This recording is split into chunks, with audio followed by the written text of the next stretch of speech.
So how do I go from this, a very boring looking room, to this? All right, so it's pretty simple. It just takes a little bit of technique, a little bit of knowing what you're about, and playing with lights to give you the same kind of effect. Now, if you're watching this video, I'm guessing that you want to better the look and feel of your channel.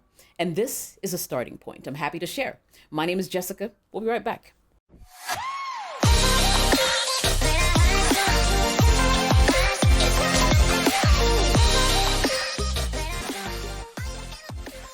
Welcome back to my YouTube channel. My name is Jessica. I'm a broadcaster, fitness enthusiast, biker girl, and a voice actor as well who resides in Accra, Ghana.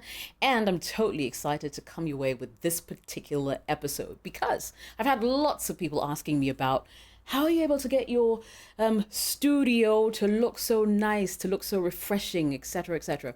Today, I'm going to dig right in. So, just keep watching and let's do this. So first and foremost, I like to control my light. I like to control the lighting in my space. So this is what I'm going to do. I'm actually going to close up all my curtains.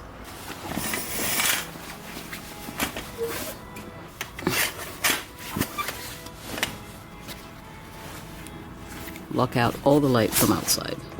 Then I like to switch on the lights just for a moment. I'll turn them off again. Okay.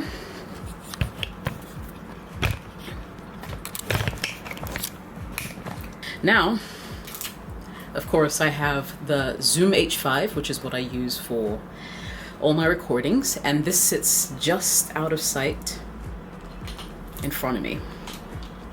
I have the option to use a lapel mic, and I will drop all my gear in the description below so you can actually go out there, click the link to where I got it on Amazon, purchase them, and use the exact same thing. Okay? All right. Now take note, my sound is going to be jumping in and out because at some point I will use the camera sound. At other points, I may be using the recorder. So, this is all good because it sort of helps you see the difference or hear the difference in sound when you actually go the extra mile to use a recorder. Now, I have my favorite Aperture MC4 lights. These are tiny LED lights that do serious magic. Serious magic. They are so bright and they're fit for purpose, and you can change them to any color you want whatsoever. So I drop one light inside this helmet because, as you know, I'm a biker girl and I like to, of course I ride with my helmets on.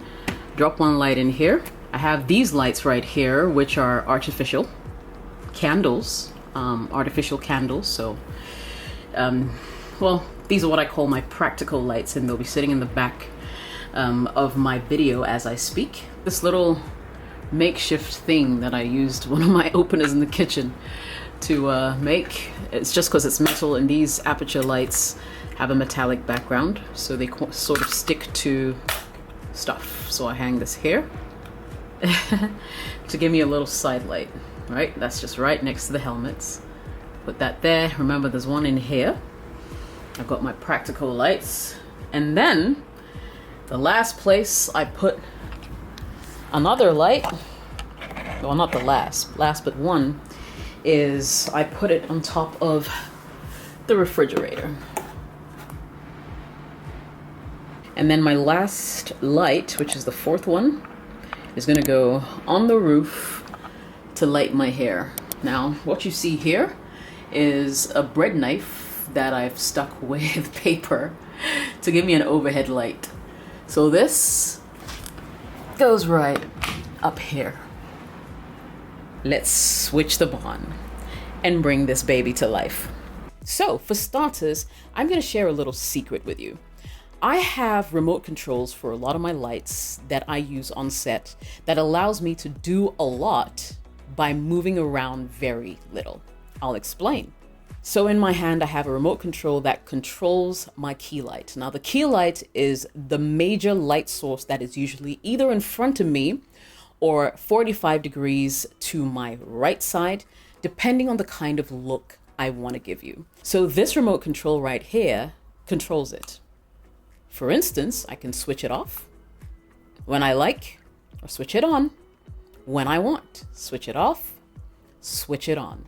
So the key light is totally under my control. Now, the good thing about aperture lights is they allow you to control everything that is happening around you. So for instance, I have an app on my phone which allows me to control all these lights. So I'll just, give you an example. Let's switch all the lights off. Here we go. And then we'll switch them all on, one after the other, so you see the kind of effect that they have. So the only thing that currently illuminates my room, and if you like, I could switch off the key light as well.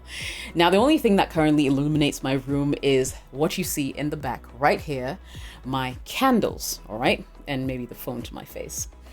I'm gonna switch on these lights one after the other so you see exactly how these affect my set.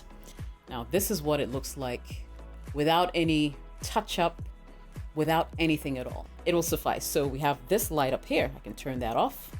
And then we can move to another light in my setup, which is the one right behind me, which I call my practical light, okay, which creates the illusion of depth in my videos.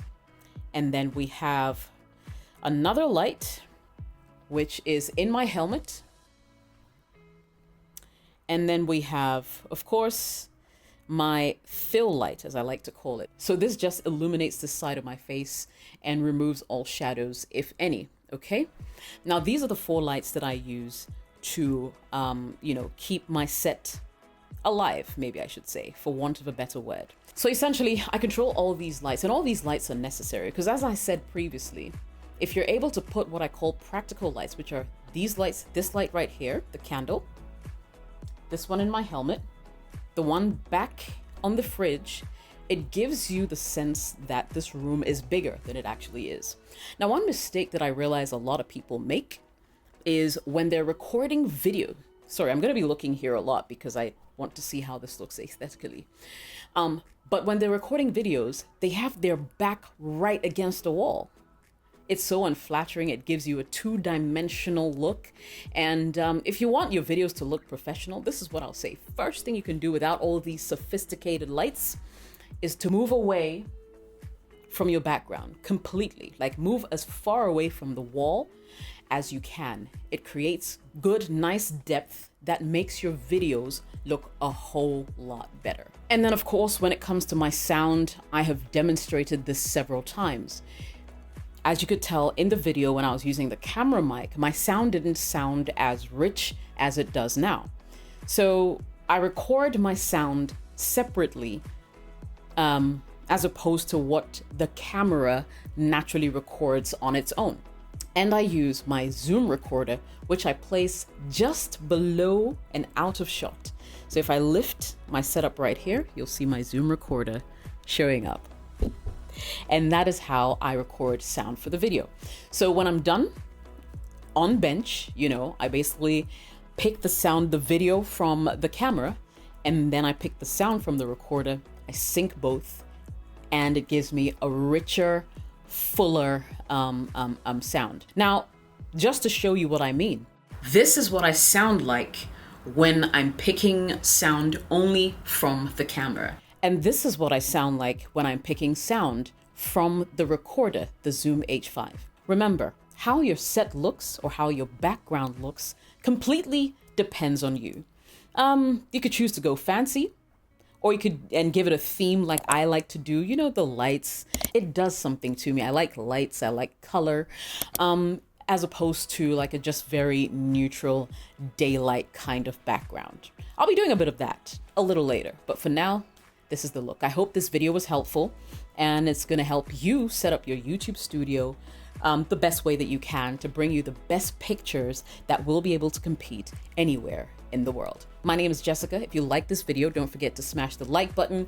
Don't forget to subscribe as well. I'll totally appreciate that. Switch on all notifications so you get a notification every single time I post. Thanks for watching. Bye-bye for now.